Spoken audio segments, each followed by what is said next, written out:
গত ১৫ বছরে বিদ্যুৎ ও জ্বালানি খাতে লুটপাটকারীদের বিচারে জ্বালানি ট্রাইব্যুনাল গঠন করার তাগিদ দিয়েছেন উপদেষ্টা ফজলুল কবির খান।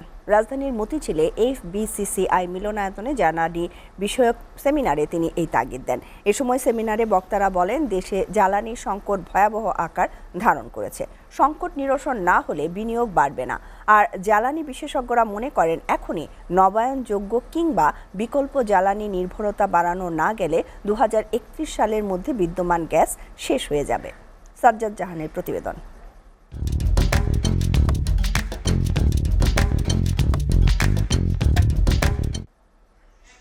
দেশে জ্বালানি সংকট বেড়েই চলেছে। এর অন্যতম কারণ অভ্যন্তরীণ উৎস থেকে গ্যাসের সরবরাহ কমে যাওয়া। কিছু দিন ছিল ২৮। গেল ১০ বছরে নিজস্ব গ্যাস উৎপাদন কমেছে ৭৬ কোটি ঘনফুট, যা মোট উৎপাদনের প্রায় ৩০%। রাজধানীতে জ্বালানি সংকট নিয়ে আয়োজিত সেমিনারে এসব তথ্য তুলে ধরেন বিশেষজ্ঞরা। আমি তেল ভিত্তিক বিদ্যুৎ কেন্দ্র ব্যবহার করেছি। আমি ২৫ টাকা করে দিচ্ছি এখানে ১ কিলোওয়াট আওয়ারে। ওকে, আমি যদি এখানে যথেষ্ট সোলার করি, যেটা আমার দাম পড়বে ১২-১৩ টাকা, অ্যাটলিস্ট আমার দেশের এনভায়রনমেন্টাল বেনিফিট প্লাস দেশের আমার তো ওই তেলটা তো বেঁচে গেল। বিগত সরকারের জ্বালানি সংশ্লিষ্টদের দুর্নীতি সংকটের অন্যতম প্রধান কারণ উল্লেখ করে এর সাথে জড়িতদের বিচারের আওতায় আনার দাবি জানান ক্যাবের জ্বালানি উপদেষ্টা ডক্টর শামসুল আলম। যারা ১৫ বছর ধরে খেয়ে দিয়ে গেছে, এই মেথডের কাজটা করার কথা ছিল বর্তমান সরকার যিনি নতুন আসছেন তার। অন্তত চুরির প্রক্রিয়ায় ছিলেন তারা। একজন হচ্ছে আবুল কালাম আজাদ, একজন হচ্ছে তৌফিক ইলাহি, একজন হচ্ছে কাইকাউস, আর একজন হচ্ছে মনোয়ারুল ইসলাম। মনোয়ারুল ইসলাম রেগুলেটরি কমিশনে বসে করেছে, তার স্পষ্ট প্রমাণ আছে। দেশের অর্থনীতির ক্লান্তি লগ্নে জ্বালানি সমস্যার সমাধান করে শিল্প কারখানা সচল রাখার আহ্বান জানান ব্যবসায়ীরা। ৪ কোটি ব্যবসায়ীর প্রতিনিধিত্ব করে এফবিসিসিআই দাবি জানাচ্ছে যে গ্যাস এবং বিদ্যুতের একটা সামঞ্জস্য রেখে শিল্পকে এগিয়ে নিয়ে যাওয়ার জন্য এবং দেশকে এগিয়ে নেওয়ার জন্য অবশ্যই এই অন্তর্বর্তী সরকার কাজ করবে এবং শিল্পকে বাঁচিয়ে রাখবে।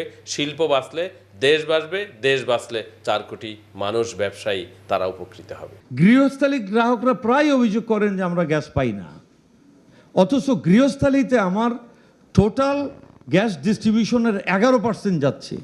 এই যে হাজার হাজার লক্ষ লক্ষ আপনার লিকেজের ভিতর দিয়ে যে কি পরিমাণ গ্যাস বাতাসে চলে যাচ্ছে আমরা নিজেরাও জানি না। বিদ্যুৎ ও জ্বালানি সংকট নিয়ে গভীর উদ্বেগ প্রকাশ করে এ খাত সংশ্লিষ্ট উপদেষ্টা ফজলুল কবির বলেন, বিগত সরকারের দুর্নীতির জের টানতে হচ্ছে অন্তর্বর্তী সরকারকে। আমাদের প্রথম কাজ ছিল বিদ্যুৎ এবং জ্বালানি খাতকে উন্মুক্ত করে দেওয়া। উন্মুক্ত করে দেওয়া কিভাবে?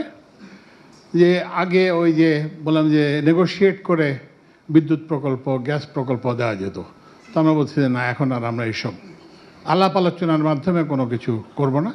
আমরা যা কিছু করব একটা উন্মুক্ত প্রতিযোগিতার মাধ্যমে করব। তিনি আরো বলেন, গ্যাস ও বিদ্যুতের দাম বৃদ্ধি করতে সরকারের উপর চাপ রয়েছে, তবে দাম বাড়ানোর আগে এ খাতের অপচয় ও দুর্নীতি বন্ধে উদ্যোগ নিতে হবে। আমার মতো ঋণগ্রস্ত পাবলিক পার্সনের কেউ নাই, সবাই আমার থেকে টাকা পায়। গ্যাস সেলাররা টাকা পায়, তারপরে কি বলে যে বিদ্যুৎ দলাররা টাকা পায়, সবাই আমার কাছ থেকে টাকা পায়। পানাদাররা আমার আমার মাথায় বন্দুক ধরে।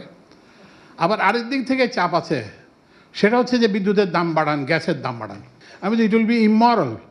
সেই সাথে বিদ্যুৎ খাতে বছরে ৩২,০০০ কোটি টাকা ও জ্বালানি খাতে ২০,০০০ কোটি টাকা ভর্তুকি দেয়া হয় বলেও জানান ফজলুল কবির খান। মাথা প্রতি সাবসিডির পরিমাণ হিসাব করেন, তাহলে এটা হচ্ছে ৩,০০০ কোটি টাকা। সাজ্জাদ জাহান, SCTV, ঢাকা।